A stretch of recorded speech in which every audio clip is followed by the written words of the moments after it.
آج میں آپ کے سامنے ایک نہایت ہی قیمتی اور نہایت ہی اہم نقش لے کر حاضر ہوا ہوں۔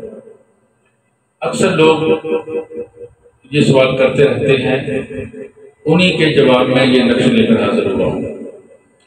یہ نقشہ اس کو 15 کا نقش کہتے ہیں۔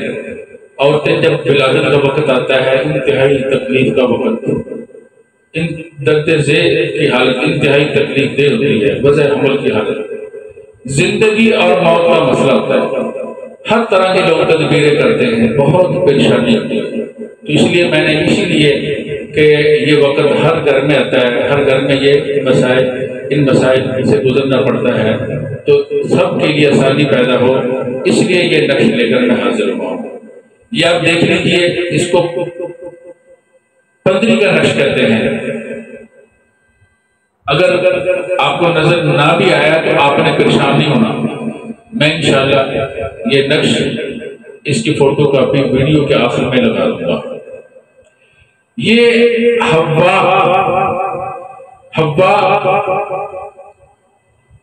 حضرت آدم علیہ السلام کے گھر والے، حضرت حوا، تمام امت کی ماں حضرت حوا علیہ السلام، ان کے نام کا یہ نقش ہے۔ اس نقش کی 4 قسمیں ہوتی ہیں۔ ایک ہوتا ہے آتشی، ایک ہوتا ہے بادی، ایک ہوتا ہے خاکی، ایک ہوتا ہے آبی۔ یہ آتشی چال ہے، اس چال سے لکھنا ہے جس طرح میں نے لکھا ہے، اسی طرح اس کو پر کرنا ہے، جہاں 1 لکھا ہے وہاں 1 لکھنا ہے، جہاں 2 لکھا ہے وہ 2 لکھنا ہے، اسی ترتیب کے ساتھ۔ اس کا طریقہ یہ ہوتا ہے کہ حضرت حوا علیہ السلام کے ایک لفظ وہ حروف ہیں جو بولتے ہیں، ملفوظ ہیں، بولے جاتے ہیں، ایک وہ ہے جو صرف لکھے جاتے ہیں۔ جو بولے جاتے ہیں وہ زیادہ ہیں، جو لکھے جاتے ہیں وہ کم ہیں۔ جو لکھے جاتے ہیں وہ ہیں 3، ہا، واو، الف۔ جو بولے جاتے ہیں وہ 4 ہیں۔ تو جو 3 حرف ہیں ان کے حروف نکالے جائیں تو ہا کے کتنے بنتے ہیں حروف؟ 8۔ واو کے کتنے بنتے ہیں؟ 6۔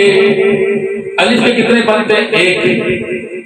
7 اور 8 کتنے ہوئے؟ 15۔ تو یہ 15 کا نقشہ ہے۔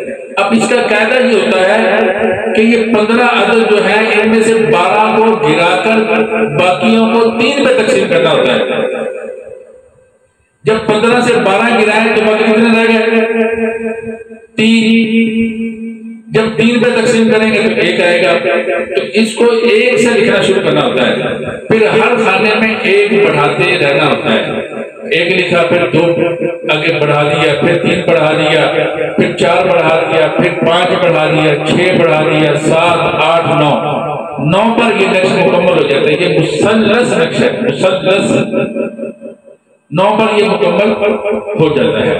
تو لکھنا اسی ترتیب سے ہے، جہاں 1 لکھا ہے وہاں 1 لکھ دینا ہے، جہاں 2 لکھا ہے وہاں 2۔ ایسے نہیں کہ پہلے 8 لکھا پھر 1 لکھا پھر 6 لکھا، ایسے نہیں لکھنا، اس ترتیب سے لکھنا ہے۔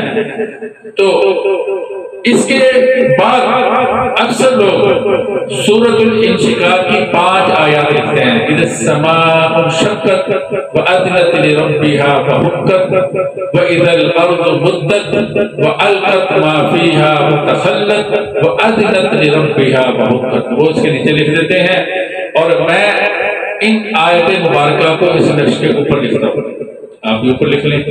اس کے بعد اس کو بند کر کے موم جمع کرنا ہے، پھر کسی اچھے صاف ستھرے کپڑے میں لپیٹ کر وہ عورت جو اس تکلیف کے اندر مبتلا ہو اس کی دائیں ران میں اندر کی طرف اس کو باندھ دینا ہے، ذرا اوپر کر کے باندھ دیں تاکہ نقش خراب بھی نہ ہو، نقش کی توہین بھی نہ ہو، اور اس کو پجامے کے اندر باندھنا ہوتا ہے۔ تو جب مقصد حل ہو جائے تو سب سے پہلے کسی کو کھولنا ہوتا ہے، وگرنہ نقصان کا خطرہ ہوتا ہے۔ اگر کوئی جانور تکلیف سے تڑپ رہا ہو، آپ وہاں پر ہو یا آپ سے کوئی نقش کا کہے، آپ نے یہی نقش لکھ کر اس جانور کے دائیں سینگ میں باندھ دینا ہے، اس کے ٹانگ میں نہیں باندھنا، اس کے کہاں باندھنا ہے؟ اس کے سینگ میں باندھنا۔ اللہ رب العزت اس نقش کی برکت سے اس کا یہ وقت پریشانی والا تکلیف والا وقت آسان فرما دیتے ہیں۔ یہ میرا انتہائی مجرب اور آزمودہ نقش ہے، مگر دوستوں سے میں درخواست کروں گا کہ یہ جو نقش ہوتے ہیں ان کے کچھ زکاتیں ہوتی ہیں۔ آپ چاہتے ہیں، ویسے تو میں اجازت بھی دے رہا ہوں اپنے دوستوں کو، اگر کوئی چاہتا ہے کہ اس کا یہ عمل تیر بہدف ہو تو اس کے لیے چاہیے کہ وہ اس کی زکات ہے وہ رابطہ کرے گا، تو انشاءاللہ میں اس کا طریقہ اس کو بتلا دوں گا، تو اس کی زکات ادا کرے گا۔ جب اس کی زکات ادا کر لے گا تو یہ نقش تیر بہدف بن جاتے ہیں۔ اب دعا کیجیے اللہ رب العزت اس نقش کی تمام برکات ہمیں عطا فرمائیں۔ اس کے علاوہ بعض دوست کہتے ہیں یہ کام ہم سے نہیں ہوتا، ہم نہیں لکھ سکتے، ان کے لیے درخواست ہے کہ یہ دیکھیں ذرا غور سے، یہ میرے پاس ایک کتاب ہے، اس کا نام ہے موطا للامام مالک، دیکھ لیجئے الموطا للامام مالک۔ امام مالک حدیث کے بہت بڑے امام تھے، امام بخاری نے بھی ان کی احادیثیں لی ہیں اپنی کتاب میں، تقریباً ساری احادیث ان کی اپنی کتاب میں لی ہیں۔ موطا امام مالک، ایسی عورت جس کو یہ تکلیف ہو یہ کتاب اس کے پیٹ پہ رکھ دیں، اسی طرح کی کتاب لینی ہے۔ اب دیکھ لیجئے ایسے نہ ہو کہ شروع اٹھا کے لے آئیں،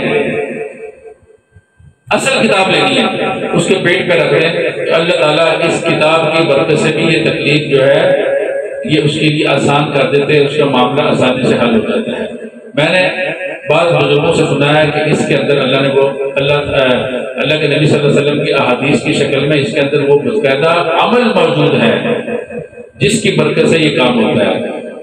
اگر وہ عمل نہ بھی ہو تو اس کتاب کی بھی بہت زیادہ برکات ہے، تو اس لیے اس کتاب کو یاد کر لیجیے، اپنے گھروں میں رکھیے۔ اس کا نام ہے موطا امام مالک، امام مالک کی موطا ہے یہ کتاب ہے، یہ حدیث کی انتہائی مستند کتاب ہے۔ تو بس آج کے لیے اتنا ہی کافی ہے۔ دعا کیجیے اللہ رب العزت ان دونوں عملوں کو جو میں نے ذکر کیا ہے ان کی برکات ہر کسی کو عطا فرمائے۔ وآخر دعوانا الحمدللہ رب العالمین۔